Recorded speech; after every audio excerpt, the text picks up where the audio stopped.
Guys welcome to the new episode of my channel. আমি সঞ্জীব তোমাদের সাথে। এখন এই ভিডিওতে কথা বলবো সিঙ্গাম এগেনের যে ট্রেলার লঞ্চ করা হয়েছে আজকেই, সেই ট্রেলারটা নিয়ে। সিনেমাটা সামনের মাসে রিলিজ করছে। তো এই ট্রেলারটা আমার কেমন লাগলো, যদি আমাকে এক কথা জিজ্ঞেস করেন ট্রেলারটা আমার কেমন লাগলো, আমি বলবো আমার একটুখানিও এই ট্রেলারটা ভালো লাগেনি। হ্যাঁ, ট্রেলারের কিছু কিছু পার্ট, কয়েকটা জায়গা ভালো লেগেছে, বাট ওভারঅল ট্রেলারটা আমার একদমই ভালো লাগেনি। দেখুন, 4 মিনিটের একটা ট্রেলার করেছে, তার মধ্যে পুরো সিনেমাটা কী হচ্ছে সেটা পুরো বুঝিয়ে দিয়েছে। যে আপনাদের যে সিঙ্গাম এবং তার স্ত্রী হচ্ছে কারিনা কাপুর, যে ক্যারেক্টারটা, তাদের অনেক বছর পরে তাদের দেখা যাচ্ছে, যেখানে তাদের একজন ছেলে হয়ে গেছে এবং এই সময় তার মাকে কেউ কিডন্যাপ করে নিচ্ছে। সে শ্রীলঙ্কায় থাকে বা সে পালিয়ে শ্রীলঙ্কায় গেছে তার মাকে কিডন্যাপ করে নিয়ে। তো সিঙ্গাম এবং তার পুরো টিম, যে পুরো তার যে পুরো টিম আছে, যে ভালেরাও, সূর্যবংশী, এবং এখানে আরও দুটো নতুন ক্যারেক্টার হচ্ছে লেডি সিঙ্গাম, শক্তি শেট্টি এবং আরও টাইগার শ্রফের যে ক্যারেক্টারটা, তারা সবাই মিলে যাচ্ছে হচ্ছে শ্রীলঙ্কাতে বাঁচাতে। এবং এখানে বেশ কিছু রামায়ণের রেফারেন্স রাখা হয়েছে, যে রাম কীভাবে যাচ্ছে, রাম কীভাবে আসছে, মানে প্রত্যেকটা ক্লু যে খুঁজে পাচ্ছে না, যে এইখান থেকে এইখানে গেছে, ওখান থেকে ওখানে গেছে, এরকম অনেক জিনিস করে তারা একসময় শ্রীলঙ্কায় পৌঁছাচ্ছে। এখানে আমাদের যে ভালেরাও, মানে রণবীর সিংয়ের ক্যারেক্টারটাকে হনুমান হিসেবে দেখানো হয়েছে এবং সূর্যবংশী মানে অক্ষয় কুমারের ক্যারেক্টারটাকে অ্যাজ এ গরুর পাখি হিসেবে দেখানো হয়েছে। মানে এইভাবে প্রেজেন্ট করা হয়েছে রামায়ণের সঙ্গে লিঙ্ক রেখে। That's okay. মানে দেখুন, মাসালা ফিল্মে সেরকম যে আপনি আলাদা রকম একদম হাটকে গল্প পাবেন সেরকম কিন্তু নয়। আপনি যদি প্রত্যেকটা মাসালা ফিল্ম দেখেন, সেটা যদি কেজিএফ হোক বা অন্য যে কিছুই হোক, প্রত্যেকটাতেই কিন্তু আপনি একটা জিনিস দেখতে পাবেন, যে গল্প মোটামুটি সেম, যেটা আজ থেকে 20 বছর আগে হতো ঠিক সেই টাইপের গল্প হচ্ছে। হ্যাঁ, অত্যাধুনিক জিনিসপত্র আসছে, এইসব আসছে, এইসব জিনিসগুলো কিন্তু সব ভালো, মানে টেকনিক্যালি জিনিসপত্র উন্নত হয়, বাট মেন যে প্লট থাকে সেই প্লট একই থাকে। বাট একটা গল্প বলার ধারণ থাকে, গল্পের মধ্যে কিছু সাসপেন্স থাকে। এই মানে পর পর অ্যাকশন সিনস, একের পর এক অ্যাকশন সিনস দেখিয়ে যাচ্ছি, একের পর এক কেমিও দেখিয়ে যাচ্ছি, কোনো কিছু বিল্ড আপ দেওয়ার কিছু নেই। এই যে এখানে যে অর্জুন কাপুরের ক্যারেক্টারটা, যে মেন ভিলেন, অর্জুন কাপুর এমনি খুব একজনটা ভালো অ্যাক্টার নয় পার্সোনালি, ঠিক আছে, যদিও আমি তার অ্যাক্টিং সেন্স নিয়ে কিছু কথা বলবো না এখানে। বাট এইখানে যে তার ক্যারেক্টারটা, এখানে দেখুন এতগুলো বড় বড়, বলতে গেলে তো বড় বড় সুপারস্টার প্রত্যেকেই, লাইক অজয় দেবগন, অক্ষয় কুমার, দুজনে হিউজ সুপারস্টার। তারপরে আসছে হচ্ছে আপনাদের রণবীর সিং, যেও একজন ভালো, মানে অর্জুন কাপুরের থেকে যথেষ্ট ভালো নাম আছে তার, টাইগার শ্রফ।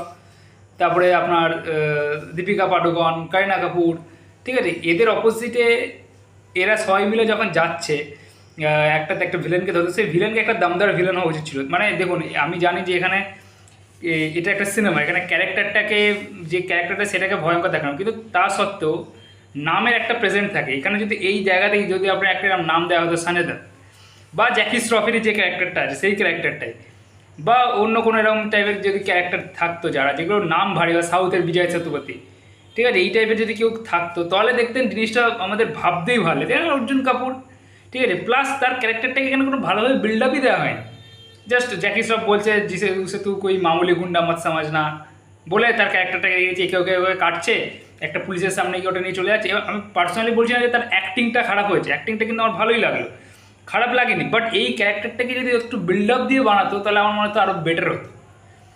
নেক্সট যেটা, লেডি সিঙ্গামের যে ক্যারেক্টারটা দীপিকা পাদুকোন প্লে করছে, ক্যারেক্টারটার মধ্যে কোনো, মানে কী বলবো, দর্শক কিছু ফিলই করাতে পারছে না। ক্যারেক্টার জাস্ট আসছে, বেরিয়ে যাচ্ছে স্ক্রিন থেকে, না হাসাতে পারছে, না তার কিছু স্টাইল দিয়ে কিছু করতে পারছে, কিছুই হচ্ছে না ক্যারেক্টারটা দিয়ে। এই ক্যারেক্টারটাও সেই ভালেরাওয়ার ক্যারেক্টারটার মতনই হয়ে আছে, একটা ফাঙ্কি পুলিশ অফিসার, ঠিক আছে, যার মধ্যে একটা ড্যাসিং ভাবও আছে, এরকমই একটা ব্যাপার হচ্ছে, কিন্তু আদতে কিছু করতে পারছে না।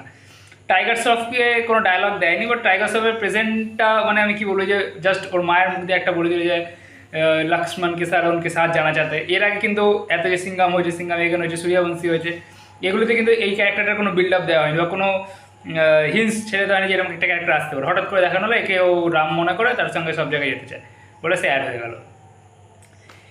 এইরকম মানে কোনোটা, এখানে একটা কারিনা কাপুরের মুখে একটা ডায়লগ আছে, দায়া দরবাজা তোর, ডায়লগটা, মানে এই ডায়লগটা কিন্তু খুব পপুলার ডায়লগ। ইভেন সিআইডিতে যখন আপনারা এই ডায়লগটা শুনবেন, সেটাও কিন্তু আপনার দারুণ লাগবে। কিন্তু এইখানে এই ডায়লগটা কোনো ইম্প্যাক্টই ফেলতে পারছে না। আমি জানি না সেটা কারিনা কাপুরের অ্যাক্টিংয়ের ফ্ল আছে না, ডায়লগটা এমন জায়গায় দিয়েছে সেখানে কোনো, মানে সেই দায়া দরবাজা তোর সিনটা কোনো ইম্প্যাক্টই ফেলতে পারছে না, ঠিক আছে। এখানে অনেক কিছু আমরা রামায়ণের রেফারেন্স দেখা যায়, হনুমানজি যেখানে যেখানে পা দিয়েছিল সেখানে যে তার পায়ের ছাপ পড়ে গেছে, এরকম অনেক কিছু দেখানো হয়েছে। বাট ওই যে একটা অ্যাকশন সিন দেখবেন, যেখানে ওই দেখানো হচ্ছে একবার যে একই জায়গায় একটা সেই রেসিং কারের মধ্যে একবার দীপিকা পাদুকোন বেরিয়ে গুলি করছে, একবার টাইগার শ্রফ বেরিয়ে গুলি করছে, একবার দীপিকা পাদুকোন টাইগার শ্রফ দুপাশ থেকে গুলি করছে, একবার টাইগার শ্রফ রণবীর সিং দুপাশ থেকে গুলি করছে। ওই একই জায়গায় 3-4টে হেলিকপ্টার আসছে, ওই একই জায়গায় একটা ট্রাক আসছে, মানে মানে লোকে আয়কার মিঠুন চক্রবর্তীর সিনেমা নিয়ে হাসাহাসি করতে। এখানে একটা সিন দেখে একটা একটা রকেট লঞ্চে যাচ্ছে, অজয় দেবগন নিয়ে গিয়ে কারিনা কাপুরকে সরিয়ে দিচ্ছে, রকেট লঞ্চারটা গিয়ে একদম ওদের সামনেই একটা ট্রাকের মধ্যে লাগে, ট্রাকটা বাস্ট হচ্ছে, ওরা জাস্ট একটু হাতটাকে এরকম করে সরিয়ে নিচ্ছে, ব্যাস ভেসে যাচ্ছে। এইরকম সিন আজকের দিনে দাঁড়িয়ে অন্য কেউ করে লোকে খিল্লি করে দিত, সত্যি কথা বলছি, বাট এরকম সিন হয়। বাট এই ট্রেলারের মধ্যে আমাকে যে সবই খারাপ লেগেছে না, কিছু কিছু জিনিস ভালো লেগেছে, যেমন ট্রেলারের একদম লাস্টের পার্টটা, ঠিক আছে, যে যেখানে বলছে যে ওই রণবীর সিং এবং যে আমাদের টাইগার অক্ষয় কুমারের মধ্যে যে কমেডি ডায়লগটা আছে, যে কবি কবি লাগবে আভি তুঝে গলি মার দু, ওই জায়গাটা ভালো লাগছে। প্রথমে যে অজয় দেবগন একটা ডায়লগ আছে যে গুগল মে বাজিরাও সিংঘম সার্চ করলে তুঝে পতা জায়গা তেরা বাপ কে চিজ, এইসব ডায়লগগুলো কিছু কিছু ডায়লগ ভালো লাগছে। পুরো ট্রেলারের মধ্যে যদি খুবই ভালো জিনিস কিছু লাগে সেটা হচ্ছে অক্ষয় কুমারের এন্ট্রি। তাকে নিয়ে কে কী বলছে আমার জানার দরকার নেই, বাট পুরো বলিউডে ওই যে হেলিকপ্টার নিয়ে এন্ট্রি যদি কাউর দেখে মনে হয় যে সিটি মার, তাহলে আমার মনে হয় সেটা অক্ষয় কুমার। সেটা কোনো খান নয়, কোনো শাহরুখ খান, কোনো আমির খান, সালমান খান, কেউ নয়। ওই সিনে একমাত্র সিটি মার পারফরমেন্স দিতে পারা হচ্ছে একমাত্র আমাদের অক্ষয় কুমার। এখানেও তার যে পারফরমেন্স, তাই কি স্টাইলিশ লাগছে, কি ফাইল, মানে দারুণ লাগছে তাকে, ওই জায়গাটা ভালো লেগেছে। দেখুন অ্যাকশন সিনস আপনারা ফাস্ট অ্যান্ড ফিউরিয়াস দেখবেন, ফাস্ট অ্যান্ড ফিউরিয়াসের লাস্ট যে কটা পার্ট আছে, বা এক্সপেন্ডেবলসের লাস্ট পার্ট দেখবেন, দেখবেন ট্রেলার হচ্ছে, ট্রেলার মধ্যে খালি অ্যাকশন, একের পর এক অ্যাকশন, এই বড় বড় বন্দুক নিয়ে অ্যাকশন, এই গাড়ি উঠছে, এই উঠছে, এটা একটা সময় দেখতে ভালো লাগে। এখানে 4 মিনিটের ট্রেলার ধরে পুরোটা জুড়েই ওই বোম ব্লাস্ট হচ্ছে, এই হচ্ছে, ওই হচ্ছে, গাড়ি উঠছে, গাড়ি হেলিকপ্টার এদিক থেকে গুলি মারছে, হেলিকপ্টার ওদিক থেকে গুলি মারছে, এই গাড়ি চলে যাচ্ছে, এই বোটের পেছন দিয়ে যাচ্ছে। কিছু কিছু অ্যাকশন সিন ইউনিকনেস আছে, যেমন একটা বোট টেনে নিয়ে যাচ্ছে, একটা গাড়ি দুভাগে ভাগ হয়ে যাচ্ছে, এরকম কিছু জিনিস দেখানো আছে, এটা ভালো লাগছে। বাট ওভারঅল এটা আমার তো বিলো অ্যাভারেজ টু অ্যাভারেজ লাগলো, আমার খুব একটা ভালো লাগেনি। আপনাদের কিরকম কি মতামত জানাতে পারেন। ভিডিওটা ভালো থাকলে অবশ্যই লাইক করে দেবেন, চ্যানেলটাকে সাবস্ক্রাইব করে দেবেন। Thank you.